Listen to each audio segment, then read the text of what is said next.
This is the STS-133 interview with Mission Specialist Nicole Stott. Nicole, tell us about the place where you grew up, your hometown, and what it was like growing up there, and how that place influenced who you've become. Well, I grew up in Clearwater, Florida, which is on the west coast, on the Gulf side there. Beautiful beaches. I have, fond memories of that. And of course, flying back from Houston to Clearwater, it just gets more and more beautiful every time I see it. When I think about Clearwater, though, I think about my family and the time I had there. My family is still in that local area, so it's nice to go back and visit. And the one thing that sticks out for me is the time as a family that we spent at the local air park, because I think that had a huge influence on kind of the direction I took for school and then a career. So it had a huge influence. I enjoy going back and seeing the people, and one of the things about getting to fly in space before was that it let me see just how enthusiastic and excited that local area was about my mission and following me flying in space. So I really appreciate that. What was it about the airport, that time period? What was it about that really influenced you? Well, I think, my dad had a real passion for flying that he shared with us as a family. And he built a couple airplanes, small aerobatic airplanes that started in our garage and then would move to the airport. And it was just a little local hometown airport. And in fact, after this last flight, I went back and visited them. I try to go back there once a year for their open house, but they invited me back after the flight, and I got to see a lot of the people that are still there, people that were friends of my dad's from years ago growing up. And so it was my first exposure to flying, and it kind of really, it got in my blood there. And that's kind of what, really helped me choose what I wanted to do. I knew I wanted to do something with flying, and it just kind of evolved towards the aerospace side of things for me. Okay. Did you get a chance to see that area from space on any of your time? I did, yeah. We have quite a few passes over that area, the Florida Panhandle, and I would always look for it. I had actually got some pretty good shots of that whole Skyway Bridge across Tampa Bay and the beach area there. So it was pretty neat. I sent some back to the people there, and they're using it as their desktop, screensavers now. Cool. Yeah. Okay. Every accomplishment begins with some form of motivation. You've been an astronaut here for now about 10 years. Mm-hmm. Tell us about what it was that motivated you to want to pursue this line of work. Well, a couple things motivated me. I think the first being that family experience I had, sharing kind of the joy of flying with my dad, and getting those first flights in a small airplane, and just seeing how really cool, exciting that is. It definitely influenced my university choice for sure with aeronautical engineering. And living in Florida, you have that Space Coast right there. And out of high school, I was watching shuttle launches, and throughout college, and that's what kind of really pushed me finally towards wanting to apply and work with NASA. Okay. Recount for us, if you would, the steps that you took to basically to make it to NASA, and kind of weave in your education, where you went and some of your professional experience. Well, after graduating from high school, I actually chose kind of a non-traditional path. I stayed in the local area and went to the local community college because they had this really great program called Aviation Administration. It's kind of a business degree that allowed you to get your pilot's license in parallel with it. So I worked on that, and I think that was a really big stepping stone towards what I did further with my education, moving on to Embry-Riddle Aeronautical University for the engineering degree. And I earned that was a bachelor's degree in aeronautical engineering there. And that school is great because you're hands-on. You're right on an airport. You go into a class and you talk about theory, and then you're out with the hardware itself. And I'm really a hands-on person when it comes to learning. Mm-hmm. And then from there, I applied to NASA out of college. They were on one of the standard hiring freezes that would happen every few years. And instead, I accepted a job with Pratt & Whitney down in West Palm Beach, Florida, mm-hmm. working as a structural design engineer there, and really enjoying what I was doing there. But I always, was always hoping that the space flight thing, the working on spacecraft, would come through with NASA. And after about a year at Pratt & Whitney, it did. They came off their freeze, and they tracked me down there, and I started working for Kennedy Space Center in shuttle processing, and had just a fantastic experience there. I mean, you are right there. You walk down into the hangar, and there's an orbiter above you, and the opportunity to get in the crew module, or work inside the payload bay, and with the engineers and the technicians, all very hands-on, and working every aspect of processing from landing to launch, and just a really great experience. And once you then take us from there to how you actually then became an astronaut. When did you make the application, and how much time elapsed in between when you finally got the call? Yeah, I think that's one of the hardest things, is actually convincing yourself that you should fill out the application and send it in. That took a lot for me. I was not one of those people who, from the time I watched the moon landing, said, this is what I've got to do. I always thought it was really cool, but never thought it was, a reality kind of thing, a possibility. And it really wasn't until I was working at Kennedy Space Center that several of the people that I considered to be mentors there encouraged me to apply. And I did, and again, it took a lot to think that they were right and fill out the application. But I applied, and I got an interview on that first application, and went through the whole process, of course, looking around me at the 20 other people who were interviewing with me and saying, okay, I don't stand a chance. There is no way. These are, very smart people doing cutting-edge stuff, and I just don't have it. And they did not select me that time, but they offered me a job out here at Johnson Space Center as a flight engineer on the shuttle training aircraft. And that was an amazing experience. Learning some crew coordination skills, working in an operational aviation environment, which is very much like what you have on the flight deck of the space shuttle. And I did that for 2 years, and I could have done that. I loved it. That's one thing about NASA. The jobs that I had all along the way, every one of them was interesting in its own way, and I could have seen spending years doing any one of them. And while I was there, I applied again, and after that application was selected, so I was selected in the class of 2000. Do you recall where you were when you got the call? Tell us that story. I do. That was a day that I had my instrument rating flight set up to go do that day, my flight check for my instrument rating, and that morning I got the call about the astronaut office selection, and then I had to go off and do my my check flight, which went great, but it was just like the whole time you're thinking about something else. It was just a really cool day, and it was also in July, and we had an anniversary of the moon landing on that same day, so it was kind of neat to have that in parallel with the announcement of our class. Okay. How would you characterize the value of education in your life? Huge. It's one of those things you look at and you say, there's absolutely no way I would be sitting here talking to you today if it wasn't for the education that I received. And I think that started, straight from elementary school all the way up, and having teachers that maybe see something in you that you don't necessarily see in yourself, and just subtly directing you in certain ways, and I certainly had that happen to me, and that was more in the kind of science and math area where I never really thought I had any skill there, and some teachers thought that I did and kind of pushed me in that direction, which helped me know about things like aeronautical engineering, and that those opportunities were out there. Do you recall, speaking of the science and math thing, you say that wasn't something that was always... Yeah. Do you recall what it was like when you got it, when you just really got it? Well, I recall figuring out that, wow, this is fun, and I think that's a big part of it, is finding something that you enjoy doing and pursuing that. And I'm thankful to this day to those teachers for kind of showing me that direction, because otherwise I don't know that I on my own would have ever realized it. Maybe too late, but it certainly was a huge influence. Okay. In 2009, you spent some time on board the International Space Station as a flight engineer. What was it like living and working on ISS, and what are you most looking forward to on your return trip there? It was amazing. I know we use that word a lot, but it really was. And now I'm really excited to go back.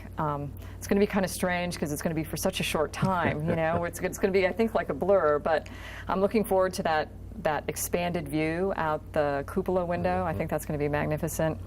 I'm looking forward to seeing the crew that's up there. You know, our friends that have been there for a little while and how they're enjoying the experience.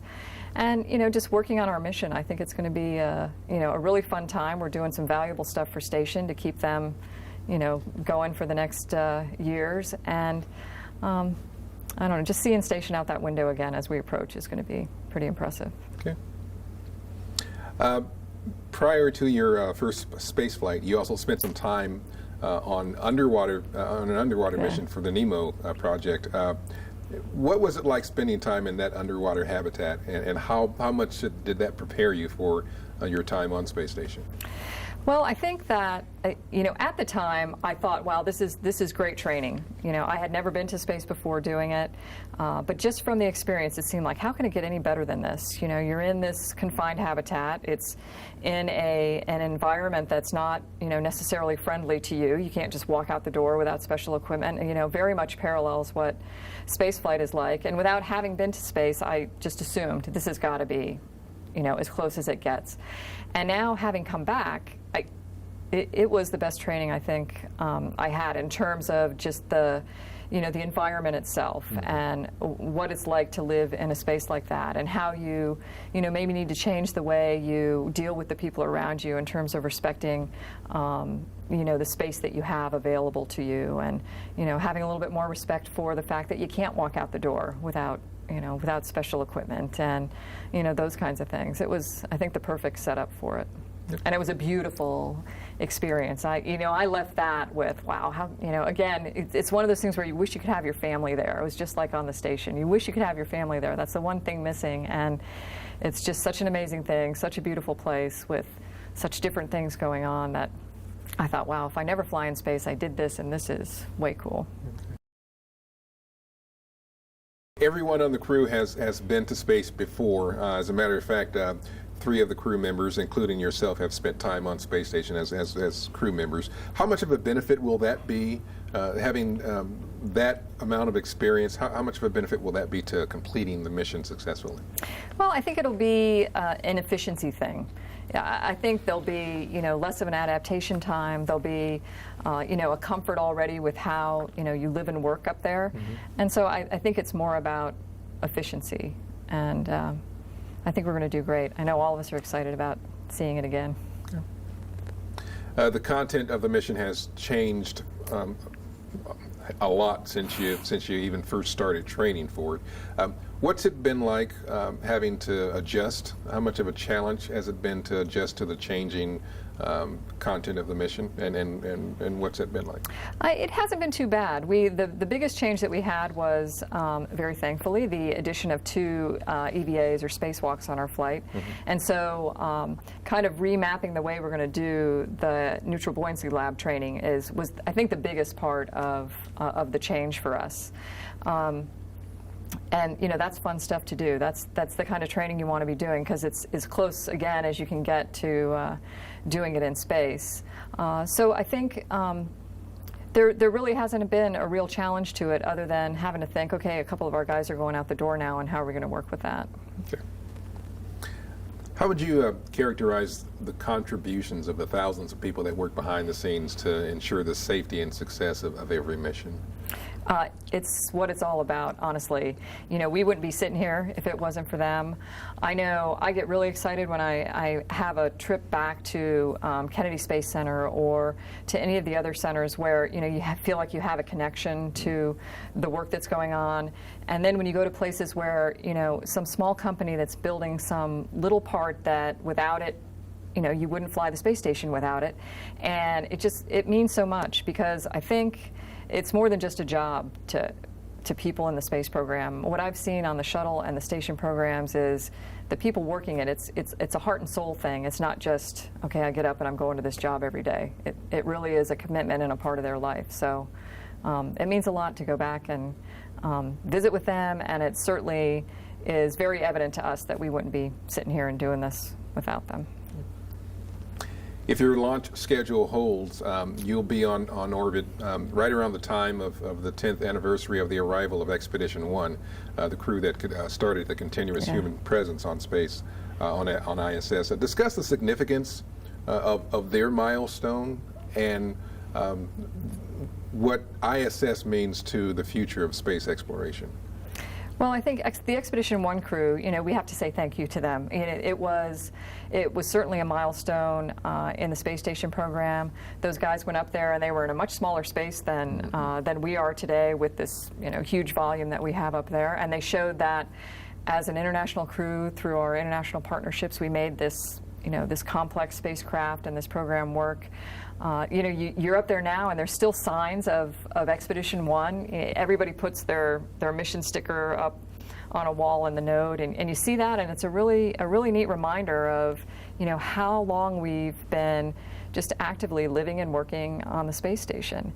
And I think if you say to most people it's been going on for 10 years, they might not even realize that above them, 200 miles above them, has been circling this crew for 10 years. And as far as the future of space exploration goes, I think it's huge. The thing that really impresses me about everything we do up there is that you can find some goodness in it for life here on Earth, as well as how are we going to do future exploration of space better.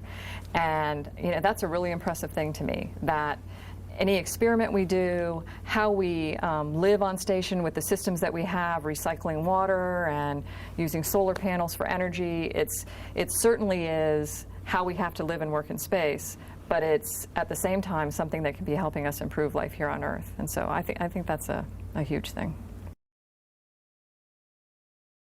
Tell us, if you would, what the key objectives are for STS-133.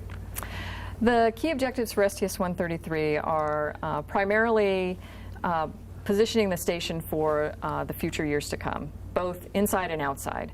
We have supplies that we're bringing for the crew to live and work continuously for the next few years inside the station, as well as some large spares or replacement units that we'll put on the outside of the station for future change-outs of some bigger units that might fail. And we're doing this in a couple of ways. We have a big platform that we're bringing up that we're going to stick on the outside of the station that has these spare units. And then we also have this logistics module that has traveled to space before, but it's always come home with stuff in it. And this time we're leaving it attached to station. It'll essentially be another module up there for them. It'll be filled with all kinds of stuff for living, working on the inside, and then it will also act as a storage area for the crew on board, which is, as you can imagine, stowage is kind of a premium up there. Okay. And one of those pieces of hardware that you mentioned, it's called the permanent multi-purpose module. It is a differently outfitted multi-purpose logistics module. Yes. Tell us about how the PMM, as it's called, is different from a regular MPLM. How has it been configured differently? Why is it different? Well, the fact that it's going to be there permanently makes it different on its own. But some of the things that they've done is modified the shielding on the outside of the kind of the container of the module, so that to protect it from micrometeorite debris. So they had to add some different shields, some metal plates on the outside, and some additional insulation for it to stay up there for an extended period of time rather than just being up there 2 weeks at a time. And then on the inside, they've modified some valves and also some of the internal configuration so that it's a little less complicated even than it was before. Things that we don't need to have on it as a temporary module are now removed and simplified so that we can take advantage of as much space in there as possible. Okay. The crew is also scheduled to deliver Robonaut, or R2, up to the station. Based on your knowledge, what do you know about Robonaut and its purpose on space station for the future? Well, I think we're bringing Robonaut to the station as what I like to think of as a technology demonstrator, and I think it certainly has an appeal to the public. There's a very kind of visual aspect of it, since it kind of looks like a person. And as far as our association with it is concerned, we really don't get to do a whole lot with it. We're delivering it to station. It'll be inside of the PMM, and I think we get to take some of its housing off of it, but we aren't even going to have the opportunity to move it over to station. So no real work with it as far as we're concerned, but I think once the crew that's up there in December will be pulling it out and doing some checkout with the ground operating it and sending commands, as well as the crew on board having some interaction with it. But ultimately, I think the idea is that it assists crew members with tasks that maybe would put a crew member in a situation, a dangerous situation that we wouldn't want to have them in, that the robot could access places that we wouldn't necessarily be able to get to, and provide, you know, an extra set of hands with tools, ultimately, I think, on the outside of the station. Can stay out there a lot longer than Oh, a human can. On the day after you make it to orbit, there's going to be an external survey of the shuttle's tiles. I'm not sure if you're directly involved with that, but if you're not, what will you be doing during that time on that day? Okay, I am not participating in that. I think I'll set up some of the photo TV stuff for them, but the main thing that the rest of us will be doing is really positioning ourselves for the rendezvous and docking the next day. And that's a lot, just check out of some of the systems, the docking system, and then we also have 2 spacesuits on board with us that Tim and Al will be using for their spacewalks, and we'll be running through the full, you know, top to bottom checks on those as well. Okay. Take us through the activities of the next day, the rendezvous and docking phases, and even post-docking or close to post. I understand you're going to start even getting the ELC out of the payload bay just pretty much right after you dock. So take us through that. Yeah, that's going to be a busy day. We have the whole, you know, the whole process of burning our engines to get in the right orbit and plane with the station so that we can dock.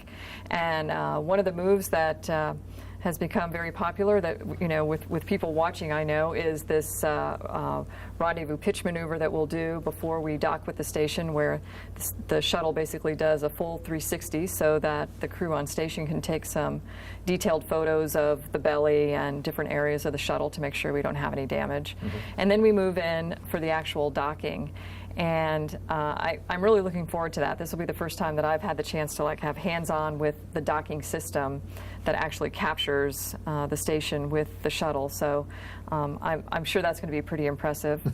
And then we get docked, and pretty quickly, once we do all our pressure checks and open the hatches, we're over there. We have a little welcome ceremony, I think. Big hugs, I'm sure, all around with the crew members. And then Tim and I are moving right into the ELC-4 removal from the payload bay and attachment onto the space station. So it's going to be a long, busy day, but some really, you know, what I look forward to as some of the most exciting aspects of the mission, seeing the station again for the first time, docking and saying hi to everybody, and then moving right into a really cool robotics task. Okay. Walk us through, if you would, the procedure for getting that pallet out of the payload bay. Is going to be a highly choreographed event.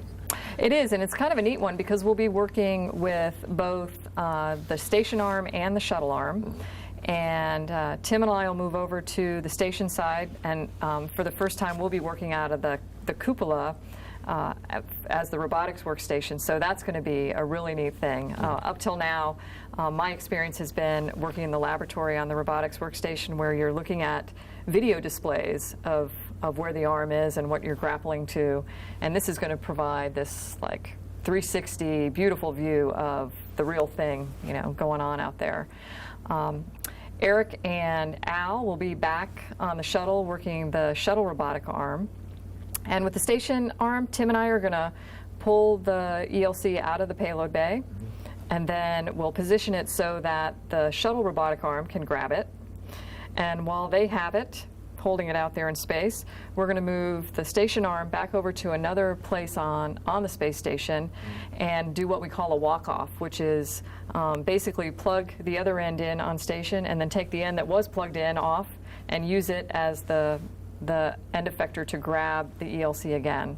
And then we'll hand it back from the shuttle arm. Station arm will take it and then install it over onto the Earth facing side of the space station truss. After your work on station is complete, you'll undock and make your way back towards Earth. That undocking will be maybe one of the last opportunities for anybody to see station from that vantage point from inside of a shuttle. As you sit here today trying to imagine, just what that moment's going to be like, what comes to mind? What are you thinking? It's one of those emotional times, I think. For me, leaving station before, it was definitely an emotional thing. I'd lived there for 3 months. It was like watching your home, as you drive away. And it's such a beautiful place. It looks spectacular when I arrived there, and it's another one of those where how did it get that much more beautiful, when you leave and get to see it. Mm-hmm. And I think there's going to be that same kind of feeling, like, wow, this is just a really spectacular place, and to be blessed with the opportunity to see it through the shuttle windows like that is, something I know will stay with me forever. It's sad, I think, that that there's not going to be that opportunity anymore. This mission is also scheduled to be one of the last space shuttle flights. What does it mean to you to have had an opportunity to have been a part of the space shuttle program? These words come out sometimes, and they might not sound all that sincere, but it really is. For me, literally a dream come true. I thought, while I was working at Kennedy Space Center, how can it get any better than this? How can physically here, working on the ground with these magnificent vehicles, how can it get any better? And then just every step of the way, it's gotten better. And to have the chance to have flown on them and to see what fantastic work is being done, both with shuttles that had independent flights, not even going to station, the work that was done there, as well as the joint ops with Space Station. It's just, it's something that has to go down in the history books as, significant in our lifetime, definitely. Scheduled to also be the last flight of Discovery. Discovery is the most accomplished shuttle in the fleet. If you had to compile a list of Discovery's greatest hits, events, moments, what events or missions do you think should be on that list? Well, I think Discovery definitely had its firsts with satellite deployments and those kinds of things. It had involvement with the Hubble telescope missions. But what stands out for me is that Discovery was the vehicle that was there for our return to flight activities. It's the one that flew in both cases, return to flight, and so it was kind of the name just kind of stands out. This Discovery, the chance to get back into space flight and be flying shuttles again, and it's a special vehicle. And when I think about Discovery, I think about my time at KSC, and it was the first vehicle I got to work on there, and so it's really an interesting thing for me to be involved with it. Have had the chance to be involved with it on the ground, processing, getting it ready for other people to launch and land on, and then just be blessed with the opportunity to fly it and potentially on its last flight. When all is said and done here with the shuttle, how do you think its contribution to space exploration will be characterized in history? Well, like we said, I think it's a historic thing. This is a vehicle that I don't think will be rivaled for a long time, really and truly. Just a masterpiece kind of vehicle. And I hope that in this time of retiring shuttles, we're really taking the opportunity to celebrate how accomplished they have been. And from the time where we were, working to deploy satellites and, everything from civilian to DoD missions, and showing how we can operate with EVAs and spacewalks from the payload bay, and just how that evolved into the way we're doing things today on Space Station and the joint operations with Space Station. It just, it's part of our history that I think won't be forgotten ever.